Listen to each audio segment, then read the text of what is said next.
Today in Shinobi Striker, we're going to be doing a full detailed weapon analysis over the brand new White Light Blade Kamui, aka the Kakashi SS Plus for the range type class. And in today's video, I'm going to give you my final verdict on if this weapon is actually good or not, as we're going to be going into extreme detail on this weapon to see if it's actually any good. And before I go ahead and rate this weapon, I would 100% recommend you actually watch the first video over this weapon, which is basically like the part 1 review. And after you watch this video, come back and watch this one, and you'll have an insane understanding of this weapon. So I'll be leaving a link for that video in the description, and like I said, you should 100% watch that one if you haven't, because that will give you an understanding over the combos. And so without wasting any more time, let's hop right into the video.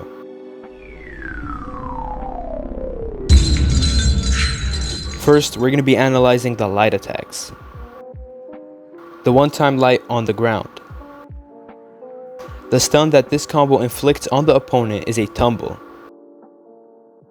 The damage that this combo inflicts is 30, and the guard damage is 60. And for the overall stance damage that this combo inflicts, it's going to be 120. Moving on to the double light attack.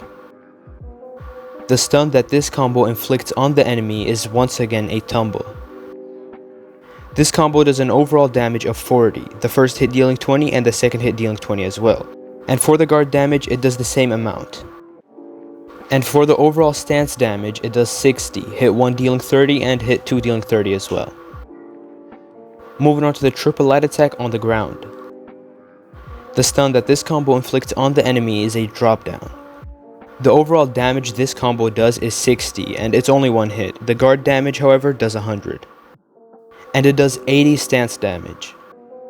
Moving on to the quadruple light attack on the ground.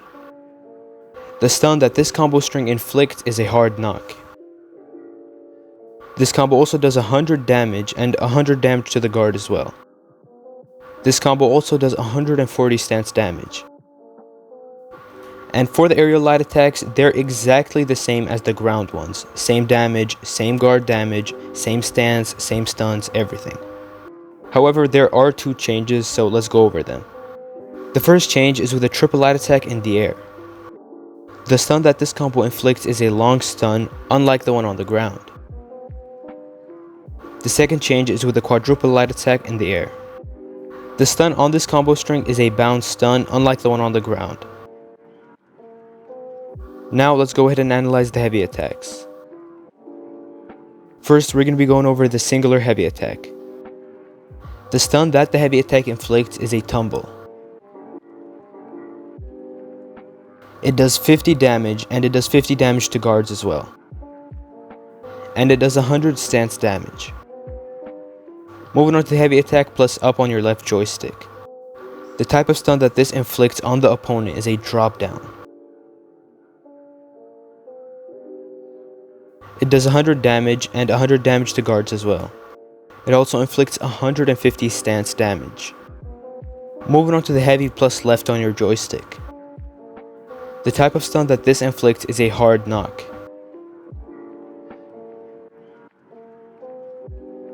It does 50 damage and 50 guard damage. And it inflicts 100 stance damage. Moving on to the heavy plus down on your left joystick. The stun that this combo inflicts on your opponent is a hard knock. It does 30 damage and 30 guard damage. And it does 100 stance damage. Moving on to the heavy plus down on your left joystick but in the air.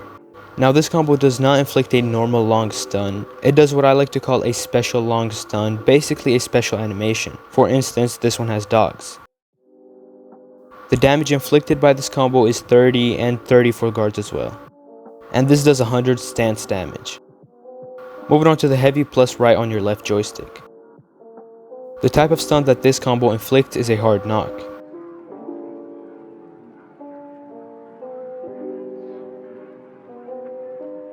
It does 120 damage, which is extremely good, and 100 guard damage.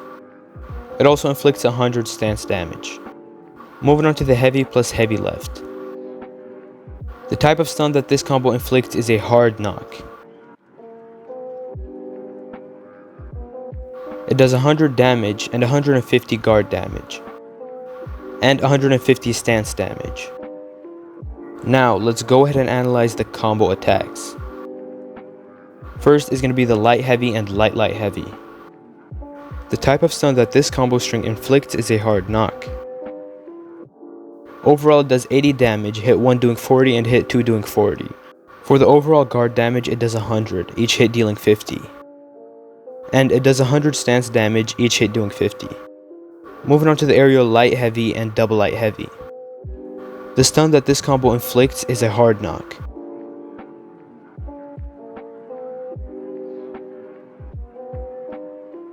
It does 100 damage and 120 guard damage, and 150 stance damage.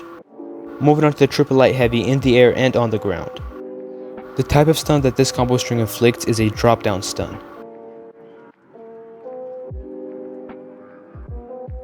It does 150 damage, which is absurd, and 500 guard damage, which again is absolutely crazy. And it does 0 stance, which again is absolutely crazy. Now let's analyze the charge attack. First, let's go over the ground charge attack.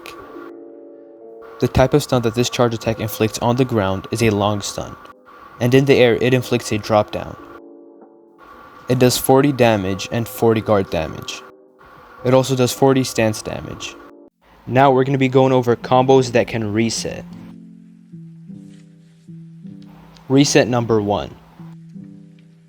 The first reset is going to be the charge attack. The charge attack has a drop down stun that is able to reset if done in the right height. And I would consider this a medium time reset just because you need to get the right height and you kind of have to do everything semi-perfectly. Moving on to reset number 2. For the second reset, it's going to be the heavy and then down on your left joystick, which are basically the dog stuns. This reset is extremely OP, like it genuinely can be one of the best resets in the game, simply because of how versatile it is and the range is just amazing. I would definitely consider this a medium to fast reset, so it's pretty easy to consistently reset and infinite with this. Moving on to reset number 3. The third reset can be done with the triple light attack plus heavy in the air, or the Kamui combo string, whatever you want to call it. This is simply because it has a drop down stun, but the crazy thing is it kinda does it for you. It sets up the right height for the opponent to drop down and give you enough time to reset. It's probably one of the most consistent resets I've ever seen. You don't need crazy movement, you don't need crazy timing, it's literally that simple. Moving on to weapon infinites, and I won't be going over all of them, just the important ones that you really need to know about. The ones where you can actually consistently pull it off in game. Infinite number 1. This one's pretty simple. Triple light attack in the air. As soon as you do that, dash back and then charge attack the opponent. They're gonna have a drop down stun. Wait a little bit, almost the last second they get up, and then just repeat. And a quick tip so you can actually pull this off consistently and not just hit them while the combo counter is still not resetted, I'd suggest timing the actual hit of your weapon when the hit counter disappears. It doesn't have to be perfect, but just get it somewhere close because that's usually when the actual combo counter resets. Moving on to infinite number 2. For this infinite, you want to once again do the triple light attack in the air, and then use the dog stun, then use your charge attack and do the same thing as we did earlier, wait for the combo counter to reset and repeat. Very simple yet extremely effective and does a ton of damage. I sped it up, but as you can see, the enemy has no chance of escaping and it's an easy elim.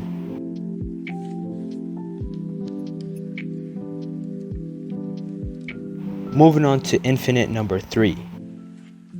In this infinite, you want to do the triple light attack on the ground. After that, you want to jump real fast and use the dog stun as fast as possible. After you do that, wait for the combo counter to reset and then repeat. However, this is definitely the hardest one because it requires the best timing out of all of them. If you mess up the heavy attack even a single time, it's not going to hit and is going to completely miss and combo ruined. However, there is a massive issue with this combo and it's the double light attack on the ground almost always misses the second kick. And you might be like, well, that's a bummer, but you can still continue the combo, right? Wrong, the enemy can easily escape, block, or dodge. And I'm not joking when I say it took me 3 hours. I want you to let that sink in.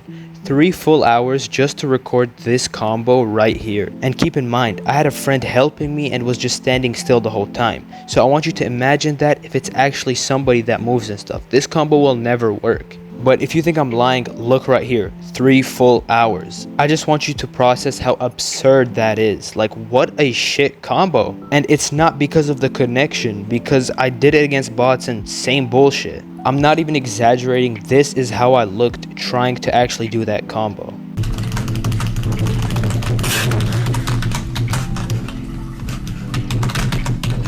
But it's whatever, I guess. As long as it's helping you out, it should be fine. Moving on to infinite number 4. For the 4th infinite, it's quite simple. You just gotta use the dog stun. After you do it once, you just gotta time the other one depending on how far away the opponent is from you. And once again, I'd recommend timing the hit with when the hit counter disappears. Moving on to the 5th infinite.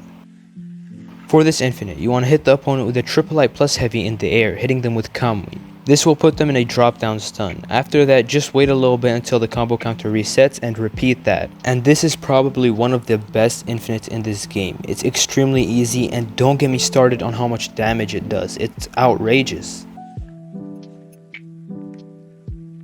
Moving on to projectile piercing priority. First is going to be the range attacks. I'd say they have mid priority. They're nothing like the Boruto SS Plus that can go through all of them.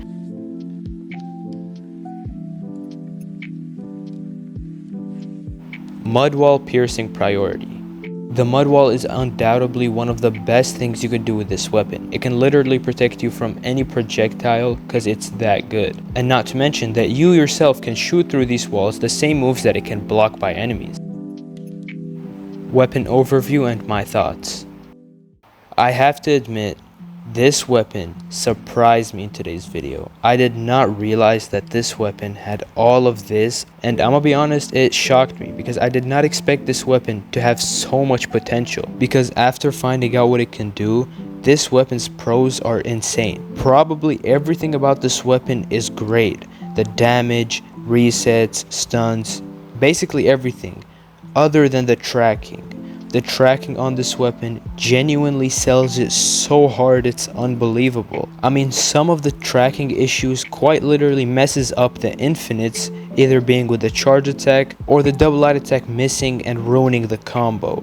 This is so insane because it has so much potential just for the tracking to absolutely ruin it. Anyways, my thoughts on this weapon did a complete 180 after this video. And I genuinely think that this weapon can compete with other SS Plus weapons if only this weapon had better tracking. And finally, is this weapon worth getting? And in my opinion, yes, this weapon is 100% worth getting. As you probably already saw, it has practically everything. However, I still think that it's unnecessary, especially if you have a good SS Plus. And that pretty much concludes today's video. So if you enjoyed this video or found it useful, I would highly appreciate it if you could like and subscribe and turn on the notifications, as I'm probably going to be cooked for the next 2 years after making this. But see you guys in the next one. Peace out.